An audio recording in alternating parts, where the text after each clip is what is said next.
like that, it's gone. So my thoughts, let's dive deep into this madness. For one, these are just my current thoughts of the show, and to be straight up with you, I'm not 100% sure that I understood every nook and cranny of the mysteries, symbolism, metaphors, etc. that this finale delivers. This is strictly my own interpretation. Well, for starters, this episode has the greatest use of exposition that I've ever seen on a TV show. Exposition is a dangerous thing if not handled right, and I thought it was delivered so carefully here. During the wedding sequence, through dialogue only, we get clarification on where every other major character is and what's happened to them in this flash-forward reality.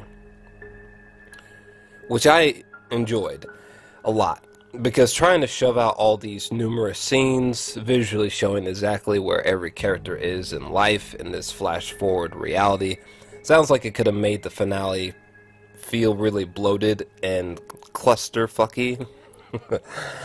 So I was really satisfied with how we, the viewer, are informed on where everyone is in life through dialogue, like during this sequence. Also, the sequence showing Nora seemingly depart through the machine is one of the most intense and suspenseful scenes I've experienced on any show, streaming or TV bound. The bravery of Carrie Coon actually going full-blown naked is so incredibly visually striking and amplifies the fact that she's about to see this through. Seemingly, anyways. And this shot right here, and then this shot right after, holy shit. I mean, talk about one of the most thrilling scene transitions of all time, in my opinion. It was equivalent to the most insane roller coaster ride coming to an abrupt halt. Masterfully done. Also, it just occurred to me that Laurie lived and didn't commit scuba dive suicide. I mean, granted, the show is already sad enough, but I personally feel like it would have been more impactful if Laurie's end was left ambiguous, or that she actually committed suicide. But that's just me.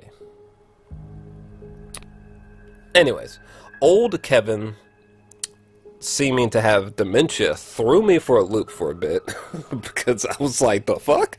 But turns out he was just putting on a front and he was lying. So fascinating reveal during this scene. It actually got me emotional, realizing the depths of his love for Nora during this scene. I mean, Jesus Christ, if anyone went through that much effort for me, romantically speaking, that person, for starters, is getting like 16 hand jobs right out the gate. Stat. Jesus. Anyways. Speaking of Jesus Christ, Kevin bizarrely seems to have suffered from some kind of heart condition and claims to have a scar on his chest as well.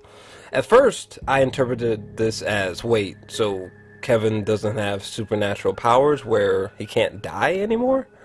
But then again, in hindsight, despite old age settling in and that pacemaker that he mentioned that he has now, technically speaking, there's nothing to suggest that he can't die. And there's nothing that suggests that he can die like a normal person now. So, I mean, I don't know. What do you guys think? You think he's still immortal and he can still die and go to the hotel and come right back? Or do you think he's finally just a normal, breathing human being who can die like anyone else here? Also, the goat scene is simply just strange as fuck. I'm not entirely sure what the symbolism is meant to be saying or how that's meant to be interpreted, but it's interesting to see Nora, who always tries to fight the need to execute empathy, climbing all this way just to save a damn goat. I mean, especially considering this is the same woman who laughed when Kevin asked for a baby and decided to curve Kevin for literally years. even when he finds her here. Maybe this goat scene is meant to show the softening of Nora's heart, so that by the time we get here, she's finally able to embrace Kevin? I mean, would she still have embraced Kevin and asked him for a drink had the goat sequence never happened? Interesting.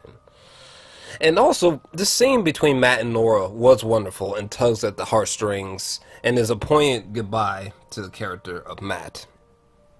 Very vivid. Now, let's get to the elephant in the room, Nora's story. This scene is masterful, just masterful. Holy shit. Despite zero flashbacks or sound effects, this is one of the most exhilarating, thought-provoking scenes of a single character just giving dialogue that I've ever heard or seen in my entire life. It is completely unclear as to whether Nora is lying or telling the truth to me. When Kevin dies and goes to the hotel, some people see this as Kevin is entering an elaborate dream state. Personally, I call bullshit on this dream concept. First off, Kevin drank poison and during an earthquake dug himself out of his own grave from the dead. He was drowned for prolonged moments of time, and the way he survives when John tried to kill him that one time with a gun? No. Look, granted, when Kevin goes to the hotel, that world seems formatted to his personality, as if the hotel verse was tailor-made for his experience or his mind, but no. I think Kevin was immortal in the sense that he could not die, and he did go to some form of an afterlife or an actual alternate reality. Why? I'm not sure. I have no clue why Kevin has Christ-like powers and aspects to his storytelling. But why do some people never have headaches? Why can some men skewer themselves without feeling any pain or shedding blood? Why are there tales of people in real life with seemingly unnatural abilities? Grasping at what I'm getting here? Picking up what I'm putting down? Anyways, moving that aside. And finally, Nora. Is Nora lying or telling the truth? Honestly, I don't think we're meant to definitively know here. Or at least, if that wasn't the filmmaker's intention, it's too late. Because there's really no way to definitively know. I mean, can you find a stockpile of evidence for either side? Absolutely. The ending is meant to divide us into thinking, some people think that she's being honest and others think that she's outright lying. Personally, I look at it like this. We'll honestly never know. I mean, first off, in this sequence, it appears that Nora is trying to yell the word stop. Like, she's just suddenly scared as all fuck, and she's just like, stop! But you never know. I mean, because from the stance that maybe she was telling the truth, I mean, the sudden departure wasn't a dream. It actually happened. Kevin did die many times, and came back, and went somewhere beyond his own mind. And considering those first two things being real, I don't see how it's a stretch that Nora's telling the truth. But, again, it did appear that she yelled stop here. And this was fully intentional. And then we did have Kevin tell this elaborate lie, only to find out that, everything he was saying here about this whole dementia thing was actually just made up. So, I don't know. I mean, honestly, she could be lying just as much as she could be telling the truth. I think it's really in the eye of the beholder. I know Damon has said that his intentions were clear, but I'm pretty sure people are forever gonna be decisive about whether she was telling the truth or not. I don't think that in a few years everyone's just gonna collectively be like, oh yes, she was lying. I think it's always gonna be divided. Again, maybe that wasn't the filmmaker's intention, but maybe to him it's like, oh no, it's clearly she was lying, or clearly she was telling the truth. But yeah, I don't think we're ever honestly gonna know. But anyways, if you couldn't tell, I love this episode, and personally, I don't know. I think I'm leaning on the fact that she was telling the truth, but who knows?